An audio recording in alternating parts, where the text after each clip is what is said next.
Speaker साहब कड़वे सवाल तो आपने करने पड़ेंगे, हमारा अधिकार है। आपने दिखाई मेरे सवाल दिखाई, मेरा अगला सवाल का जवाब पहले दे दिया, नहीं लगा आपकी नजर तेज है, सवाल दिख गया आपने पहले।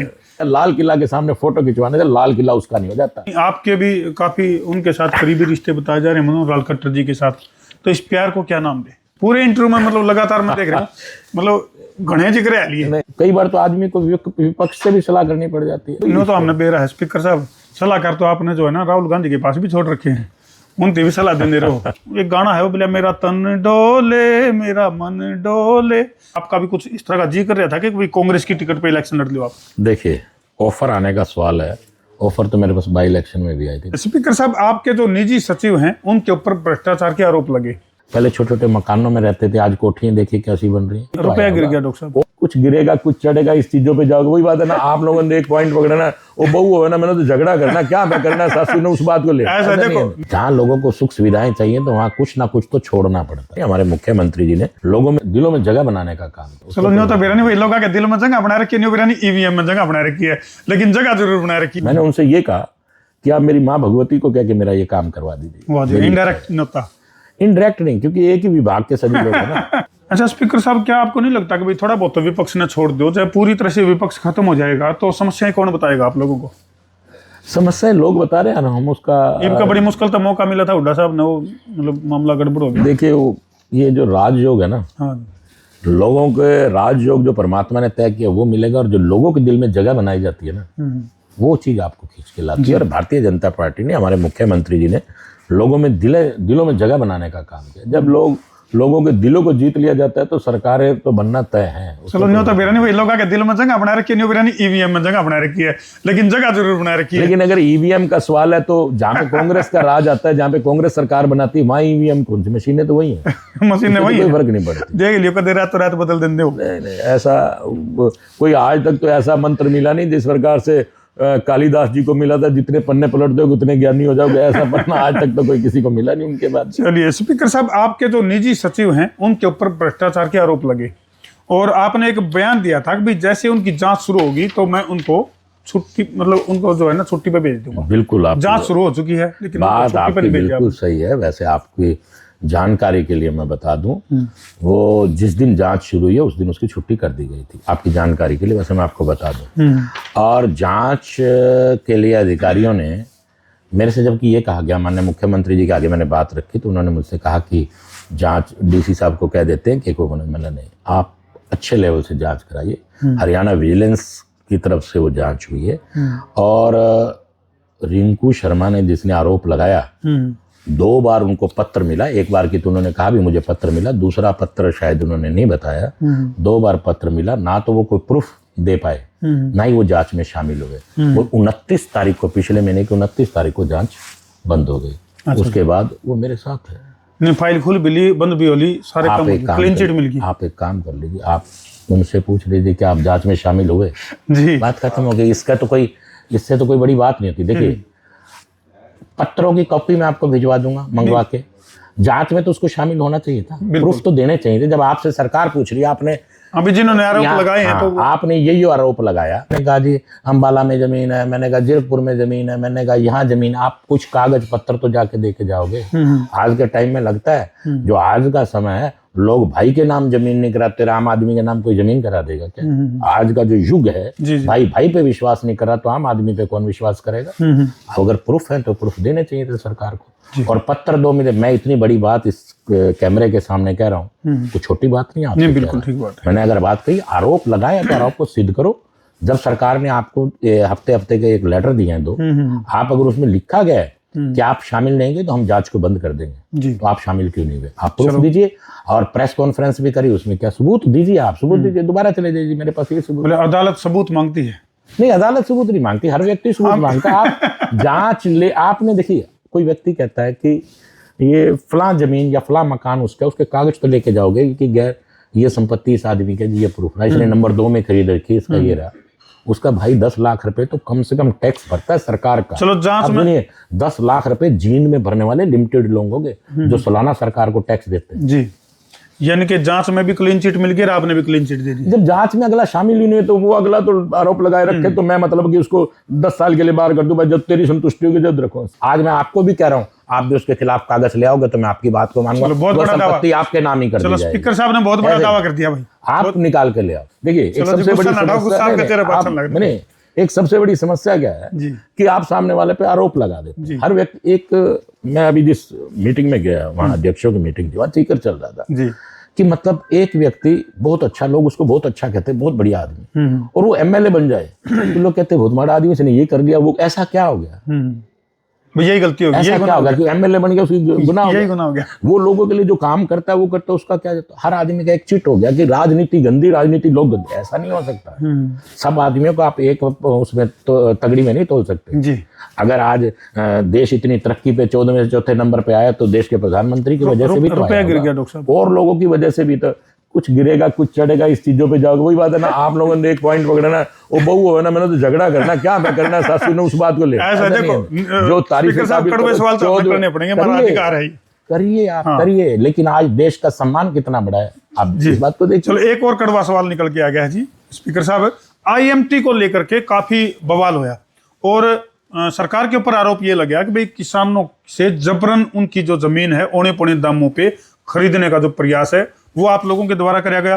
पोर्टल पर भी दिखाया गया कि भाई किसान अपनी जमीन बेचना चाहे हैं, जबकि ग्राउंड रियलिटी पे जब हम किसानों के पास जावा हैं तो किसानों का भी हम अपनी जमीन बेचना नहीं चाहते। और उपजाऊ जमीन के ऊपर जो है आईएमटी का बनाना कितना जायज है? देखिए दो विषय के अंदर, एक विषय तो जब हम किसी तरक्की की तरफ चलते हैं तो हमें कुछ ना कुछ तो छोड़ना पड़ेगा। और सरकार जहां तक जमीन को लेने की बात कर रही है, पोर्टल पे डाला, किसानों ने यहाँ पर रखी है। पोर्टल पे आप जबरदस्ती तो किसी का कुछ डाल नहीं सकते। पोर्टल पे डाला तो सरकार उनकी जमीन ले रही है। देखिए मैंने जैसे आपको पहले कहा कि पहले हमारे इतने घने जंगल और बड़े लिमिटिंग से साधन थे, पहले छोटे छोटे मकानों में रहते थे, आज कोठियां देखिए कैसी बन रही हैं। जी जहाँ लोगों को सुख सुविधाएं चाहिए तो वहाँ कुछ ना कुछ तो छोड़ना पड़ता है। आज हम ये भी चाहिए कि हमारा हरियाणा तरक्की करे, जींद के बच्चों को नौकरी मिले, फिर भाई जगह भी ना देवें।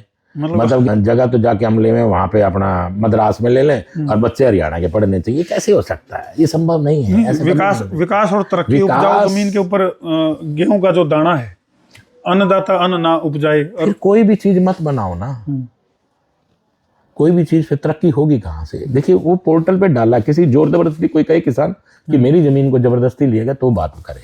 जिन लोगों ने पोर्टल पे डाला वो बात का तय कर ले। अगर मान लीजिए आज भाखड़ा का पानी है तो 40 किले जमीन तो चाहिए। मेरे सवाल दिखाई बड़ौदी में 40 किले जमीन भी तो ली गई, तो तभी तो भाखड़ा का पानी मिलेगा जींद वालों को। मेरा अगला सवाल का जवाब पहले दे दिया, मुझे लगा आपकी नजर तेज है, सवाल दिख गया आपने पहले। भाखड़ा के पानी को लेकर के लोग इंतजार कर रहे हैं बड़ी बेसब्री से, कब आएगा? देखिए भाखड़ा का पानी का काम शुरू हो गया और उसका 2.5 साल का समय था, तो लगभग मुझे लगता है कि 7-1 महीने इसको शुरू हो गया। कोशिश ये रहेगी 2.5 साल से पहले पहले ये कंप्लीट है, क्योंकि 300 किलोमीटर की लाइन भी बीचनी है इसके अंदर, और नरवाना से पानी को बाय लिफ्टिंग उठा के लाना है। तो मुझे उम्मीद है कि जल्दी ही, मतलब 2-2.5 साल का जो समय है वो चल रहा है। बीच बीच में मैं जहाँ वो टैंकी बन रही है उनको बीच में 1-2 बार देख कर भी आया हूँ। अच्छा, इस मामले का, इस भाखड़ा वाले पानी का क्रेडिट भी जो है ना वो आपकी पूर्व भाजपा सदस्य हैं प्रेमलता जी, वो क्रेडिट लेने की उसमें है, उन्होंने कभी हम लेकर आए हैं पानी। जींद में पानी वो देखे के कर डके पानी उचाना में तो जानता हो तो क्या दे जी मैं लेके आया। जींद की इसी शुद्ध लेनी होती तो कई बार रह गए जींद में, बताओ कौन सी शुद्ध ले ली जींद में? वो मेडिकल कॉलेज भी कह दी मैं लेके आए। मैं मेडिकल, देखिए मेरे पिताजी आज स्वर्गों में है, तो मैं ये कहूँ मेडिकल कॉलेज के लिए रात को डॉक्टर साहब, सर्दियों का टाइम था, 10-11 बजे मुख्यमंत्री जी के इंतजार में थे बाय रोड। बाबूजी मनोहर लाल जी आए तो बोले मीडिया साहब कैसे आप इतनी रात को, सब ठीक तो है? बोले ऐसे ऐसे सुना है कि मेडिकल कॉलेज को उचाना लाया जा रहा, महंगा महीने था तो उचाना नहीं जाना चाहिए। तो बोले नहीं जाएगा, बस आपको प्रॉमिस कर दिया नहीं जाएगा। तो आज जींद में बन रहा है क्योंकि मांग मैंने रखी थी। और कागज बोलते हैं, मैं ये नहीं कहता, आप एक बात जानते, कागज बोलते हैं कि इस मेडिकल कॉलेज को किसने मांगा? डॉक्टर मिड्डा ने मांगा। इस भाखड़ा के पानी की मांग किसने रखी? डॉक्टर मिड्डा ने रखी। कहे जो कहे से क्या होता है? ताजमहल के सामने फोटो खिंचवाने से या लाल किला के सामने फोटो खिंचवाने से लाल किला उसका नहीं हो जाता।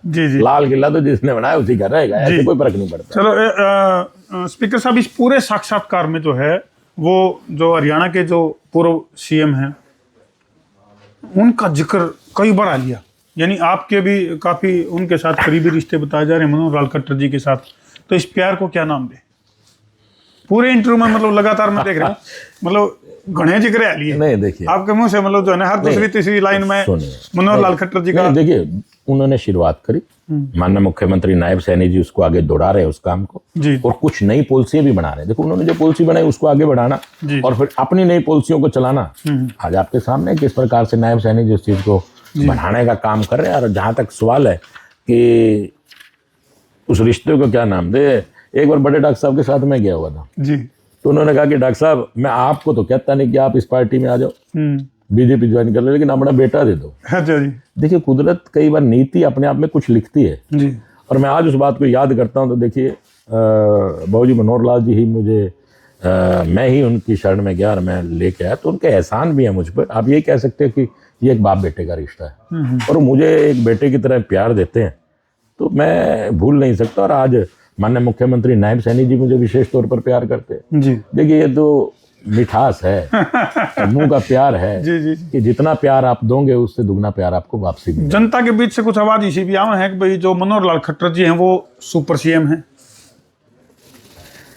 देखिए मैं ये कह सकता हूं कि अगर कोई सलाह मशवरा मुख्यमंत्री नायब सैनी जी को करना होता तो उनसे सलाह मशवरा करते हैं। वैसे तो इस हरियाणा की बागडोर तो मुख्यमंत्री नायब सैनी जी संभाल रहे और बड़े अच्छे ढंग से इसको चला रहे हैं। और सलाह करना तो कोई बुरी बात नहीं है, लोग गुरु चेला भी कहते हैं, तो अपने गुरु से सलाह करनी तो कोई बात नहीं है। अच्छा। हर व्यक्ति को करनी भी चाहिए और कई बार तो आदमी को विपक्ष से भी सलाह करनी पड़ जाती है। इंदिरा गांधी जी को लगा था तो उन्होंने अटल बिहारी वाजपेयी जी को विदेश में भेजा कि आप हिंदुस्तान की तरफ जाएंगे। ये तो हमने बेरा है स्पीकर साहब, सलाहकार तो आपने जो है ना राहुल गांधी के पास भी छोड़ रखे हैं, उनकी भी सलाह देने रहो, इसमें कोई दुराई नहीं है। चलो स्पीकर साहब, एक पूरे सवालों का बरोटा में एक और खास सवाल लेकर के आ गया है कि जब अभी पिछले इलेक्शन थे जो विधानसभा के, और उसमें कुछ ऐसा माहौल बन रहा था कि भाई इस बार कांग्रेस जो है पूरे प्रचंड बहुमत के साथ आएगी।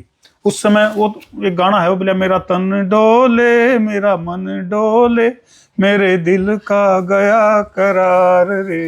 कुछ ऐसा सुनने मारे भी कांग्रेस की तरफ से ऑफर भी आए थे और आपका भी कुछ इस तरह का जी कर रहा था कि भाई कांग्रेस की टिकट पे इलेक्शन लड़ लो आप। देखिए ऑफर आने का सवाल है, ऑफर तो मेरे पास बाई इलेक्शन में भी आई थी, मैंने उसको स्वीकार नहीं किया। बिल्कुल, हम खुद गवाह। और इस बार भी ऑफर आई, मैंने स्वीकार नहीं किया, क्योंकि भारतीय जनता पार्टी कहते हैं ना कभी कभी कोई चीज आपके चेहरे को और आपकी पर्सनालिटी को सूट करती है। अच्छा जी। तो कांग्रेस भारतीय जनता पार्टी आज मेरे उसको लेके मेरे अपने पारिवारिक रूप से लेकर आस्था के हिसाब से, आध्यात्मिक दृष्टि के हिसाब से और फिर देश की भावना के, देखिए मैं एक किसान का बेटा तो नहीं, जवान का बेटा तो हूँ। मेरे पिताजी ने लगभग 5 साल इस देश की सेवा मिलिट्री में रह के भी की है, तो इतनी भावना तो आदमी को नजर आनी भी चाहिए। मैं एक बात अक्सर कहता हूँ, मेरा 1% भी मन नहीं इस विचार पे गया जी कि मैं कांग्रेस के बारे में सोचूं। मैं ये जरूर कहता था सरकार भारतीय जनता पार्टी बनाएगी, लेकिन कोलैबोरेशन में बनेगी। वो कोलैबोरेशन अभय सिंह चौटाला का हो सकता है, जो मेरे मन के अपने विचार थी। एक सेकंड होता है जो आदमी स्वप्न में भी ख्वाब देख ले, ऐसा भी नहीं सोचा जी टिकट मिलेगी तो चुनाव लड़ूंगा, नहीं तो घर बैठूंगा, लेकिन लड़ूंगा भारतीय जनता पार्टी से। ये अटल इरादा आपने बना लिया। हाँ देखिए कभी कभी कोई चीज आपको सूट करती है। मतलब मैं आपको विशेष तौर पे एक उदाहरण के तौर पे कहूंगा, मैं सभी देवी देवताओं के मंदिर में जाता हूँ जी, और मेरी आस्था मेरी माँ भगवती में, माँ दुर्गा में है।